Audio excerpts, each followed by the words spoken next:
Hey guys, Janice Vaughn, letting your light shine. Welcome to episode 31. On this episode, what I wanted to talk about was public shaming. Have you ever found yourself in a position with a narcissist where they shame you in public, in front of everybody? I can't even tell you how many times that happened. And before we would go anywhere, my anxiety would just creep up on me because I just knew that if something triggered this man, he just did not care about anybody else around him. When I say he was a pompous ass, he was a major pompous ass, okay? He didn't care who heard what he had to say. He didn't care, what words he was using, all right? He just didn't care. And he wanted to make himself look so good, which really in turn made him look really bad, because people that behave that way in public in front of other people is so incredibly disrespectful. I'm a person that believes in, listen, if you're having an argument with your significant other, your friend, your family, whoever it is, don't do it publicly, because first off, nobody wants to hear your crap. Okay. Second of all, that's a very private adult conversation that should take place very calmly in your own home. But again, with the narcissist, there is absolutely nothing calm about these people.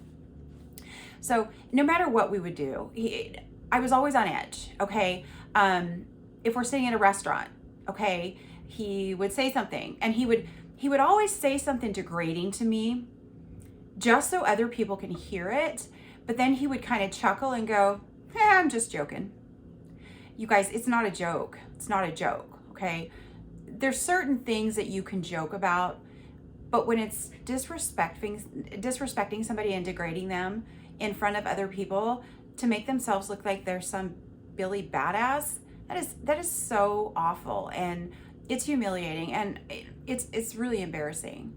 And I would find myself that I would, so stupid now that I think about it, I would laugh, or I would chuckle, or I would just say something, or I would try to change the situation, the subject, or something, so that all these people around were not like, oh my God, why on earth would she put up with that? I don't have control over what came out of his mouth.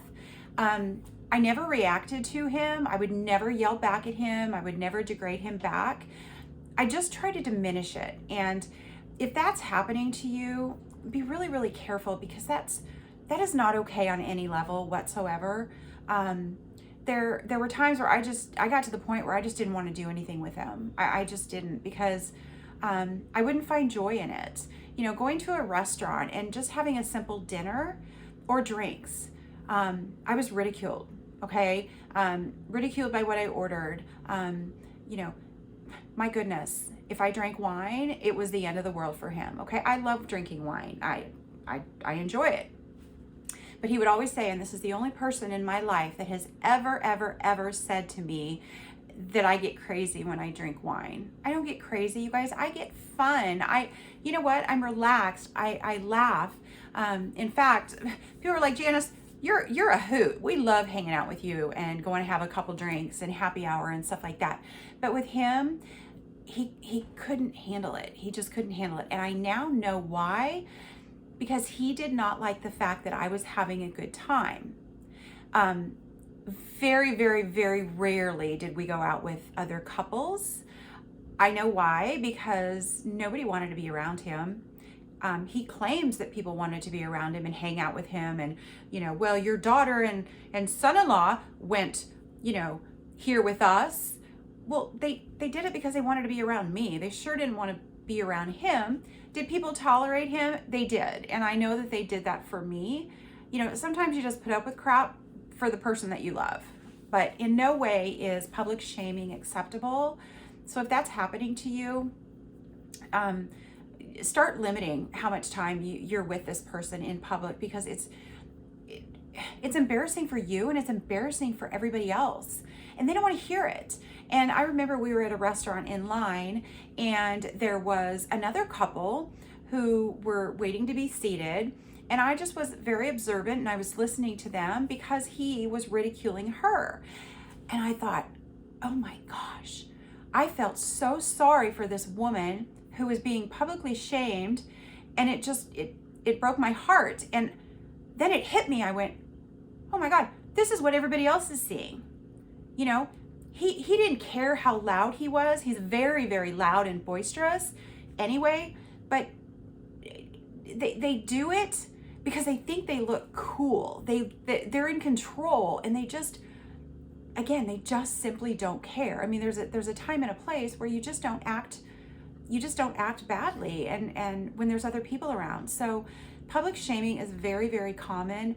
And since I've been away from him now for nearly a year, I look at other people when I'm out, and I see a lot of that going on, and I really feel sorry for people. In fact, it was, I think, last weekend or the weekend before, I was sitting next to this gal, and my gosh, she was so meek, and she was like quiet as a mouse, and she was with this guy that was really, you could tell he was a very controlling kind of person just by the way he looked at her. And, you know, she followed him around like a puppy dog. And I'm like, it was like flashbacks to me. And I've always just put on a happy face. I've always, like, you know, put the mask on so it doesn't look like I'm getting this horrible treatment.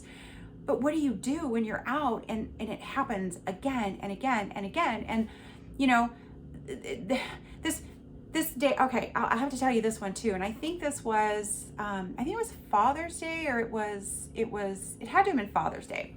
So, I said to him, it's Father's Day. I'll go ahead. Let's go to Texas Roadhouse and we'll have dinner. And so we go to Texas Roadhouse, and of course it is Father's Day, so it is jam packed. I mean, you know, we get this corner table, and, you know, there's everybody around us, and, you know, you can't have a quiet conversation. And oh my goodness, he asked a question of me, and it had something to do with his relationship with his kids. And, you know, I kept saying, I go, you know, just reach out and apologize.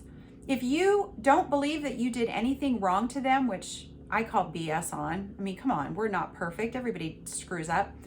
And I said to him, I go, why don't you just call and just say, listen, guys, I apologize. I really want to mend our relationship. If I've done anything at all to hurt you, anything at all, please forgive me and know that that won't happen again.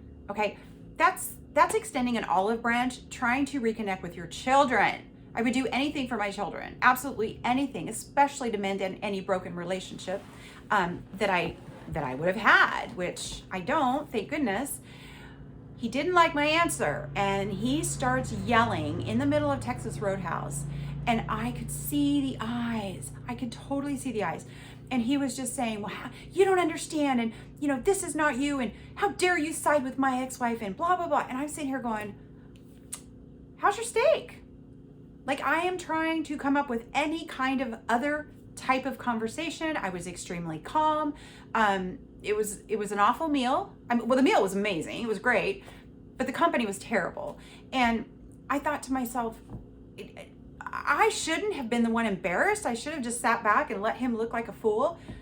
But I'm with this man, so it is extremely embarrassing, because I'm thinking, all of these people are here enjoying dinner with their family or their friends, and they have to listen to this jackass talk this way.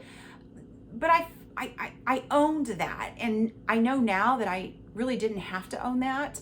So that is something that really pay crucial attention to, because you should not be publicly shamed at all. I mean, walk away. Well, try to walk away. I mean, the times that I would try to walk away, you know, if we're, you know, walking down the mall, or, you know, a swap meet or something like that, I could be 50 feet in front and he's hollering at me, quit being a freaking bitch. And I'm just like, oh my gosh, just keep walking. Maybe they won't know that, you know, they're talking about you, or he's talking directly to you, and maybe they'll think it's, you know, the person behind me. But it was just, the anxiety was so incredible. I just couldn't take it anymore, and it was so bad.